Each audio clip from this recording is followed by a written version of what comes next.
Si tu gardes le silence sur tes problèmes, tu apprends à l'enfant à cacher ses sentiments. Cette phrase résonne comme un écho dans le cœur de nombreux parents. Imaginez un petit garçon, assis seul dans sa chambre, la tête enfouie dans ses bras, ses larmes silencieuses coulant sur ses joues. Que se passe-t-il lorsque nous choisissons de ne pas parler de nos propres luttes? Nos enfants absorbent le message silencieux. Exprimer ses émotions, c'est être faible. Cet enseignement inconscient peut sceller leur destin émotionnel, les poussant vers une explosion intérieure qui menace de détruire leur bien-être. Ne pas partager nos combats personnels n'est pas seulement une question de pudeur, c'est une invitation au silence émotionnel et à l'isolement qui guette tout un chacun. Il était une fois une mère, Marie, qui se battait avec des soucis au travail. Chaque jour, elle rentrait chez elle, épuisée, les épaules voûtées et le regard perdu. Un soir, en s'installant à la table du dîner, son petit garçon lui lança un « Maman, pourquoi tu ne souris jamais ?» Cette question frappa Marie comme un coup de tonnerre. Elle réalisa alors que ses préoccupations invisibles avaient tissé un voile sombre autour de leur foyer et que son fils percevait cette pesanteur même sans qu'elle partage ses problèmes. Le cœur lourd, elle comprit qu'en évitant de parler de ses sentiments, elle enseignait à son enfant à faire de même. Cette scène quotidienne pourrait être celle de tant de familles. Les parents, souvent submergés par leurs propres défis, choisissent le silence, pensant protéger leurs enfants d'une réalité difficile. Mais ce silence a un prix. L'incompréhension et la distance émotionnelle s'installent lentement entre eux. Une réalité triste mais reconnaissable pour bien des âmes en quête de connexion authentique. Derrière les murs de silence, votre enfant ressent une tempête d'émotions. Il se débat avec un mélange de confusion et de tristesse, un sentiment d'abandon face aux difficultés qu'il perçoit sans comprendre pleinement. Peut-être pense-t-il que ses propres luttes sont insignifiantes comparées à celles de ses parents, ou pire encore, qu'en exprimer la souffrance, il pourrait être un fardeau. Ce poids émotionnel s'accumule, créant un sentiment d'isolement qui peut rapidement se transformer en colère ou en anxiété. Il aspire à la validation de ses émotions, mais observe l'exemple de ses parents qui choisissent le silence. Dans ce vide, il fait sienne la croyance que parler de ses difficultés équivaut à montrer une faiblesse insupportable. La peur d'être jugé ou incompris devient alors un obstacle insurmontable, bloquant l'accès à sa propre voix intérieure et lui enseignant qu'exprimer des sentiments est quelque chose à éviter à tout prix. Cette lutte invisible l'entraîne dans un labyrinthe émotionnel dont il ne sait comment sortir. Pourquoi ce silence émotionnel est-il si courant chez les parents? La réponse réside dans la complexité de nos propres expériences. Selon le psychanalyste Daniel Siegel, l'absence de conversation ouverte sur les émotions peut créer un environnement où les enfants apprennent à réprimer leurs sentiments. Nous nous forguons souvent des mécanismes de défense, pensant ainsi protéger nos enfants des réalités du monde.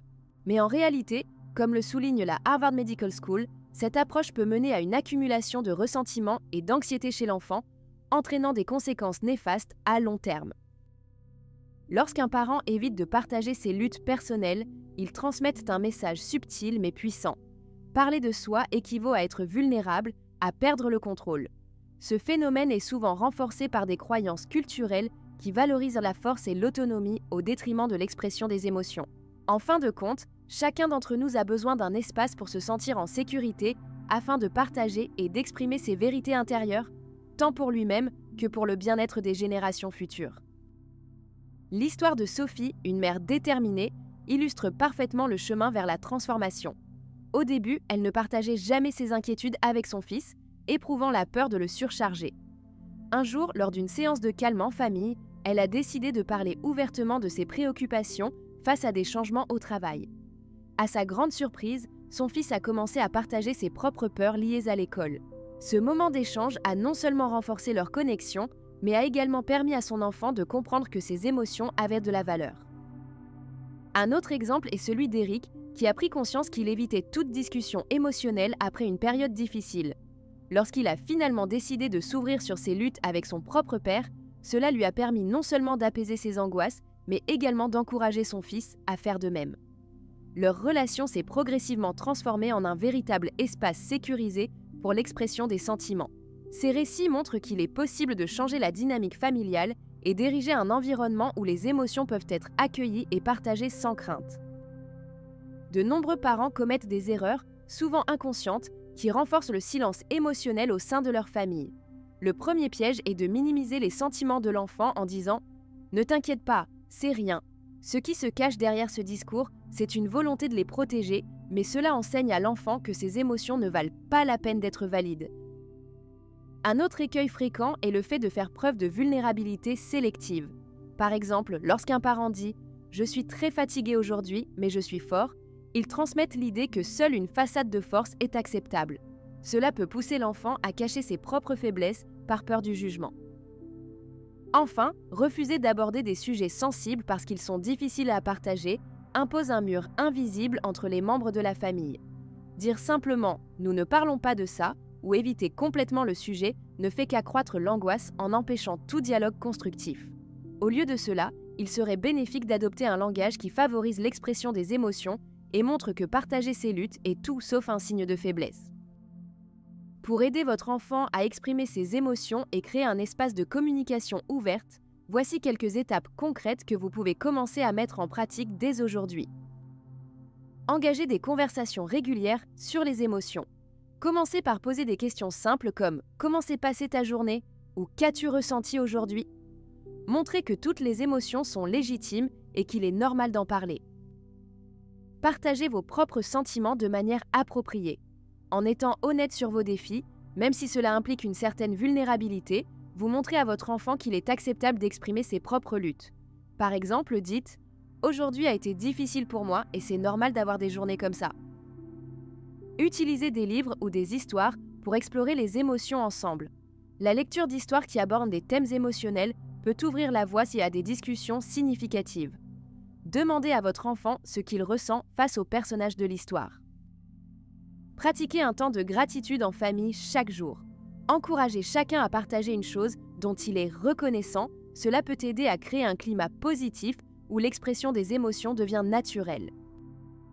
Établissez un rituel familial où chacun peut partager librement ses pensées sans interruption ni jugement. Cela favorise non seulement l'expression, mais renforce aussi les liens affectifs. Soyez attentif aux signaux non-verbaux de votre enfant. Apprenez à reconnaître quand il pourrait avoir besoin d'une écoute attentive, même sans utiliser de mots. Enfin, encouragez les pauses émotionnelles. Par exemple, lorsque les tensions montent, proposez une pause émotionnelle où chacun peut se retirer et réfléchir calmement avant d'en rediscuter ensemble. Cela permet d'apaiser les esprits et d'aborder les sujets avec plus de clarté. En suivant ces étapes simples et accessibles, vous paverez le chemin vers une communication saine et ouverte dans votre ménage, enrichissant ainsi la dynamique familiale tout en soutenant votre enfant dans l'apprentissage essentiel de l'expression émotionnelle.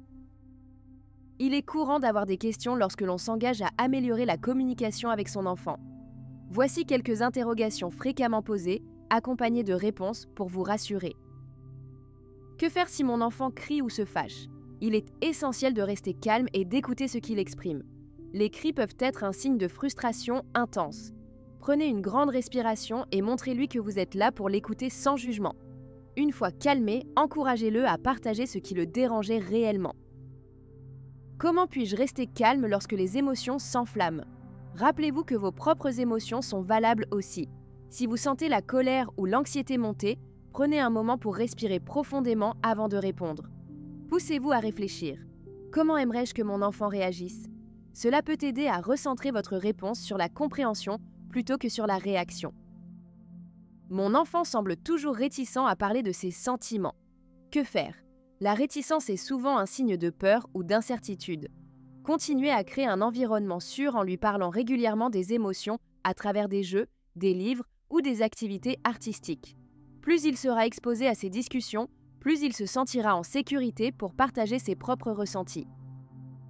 Ces conseils peuvent vous accompagner dans ce voyage vers une communication plus ouverte et chaleureuse avec votre enfant, tout en apaisant vos craintes et en renforçant votre lien familial.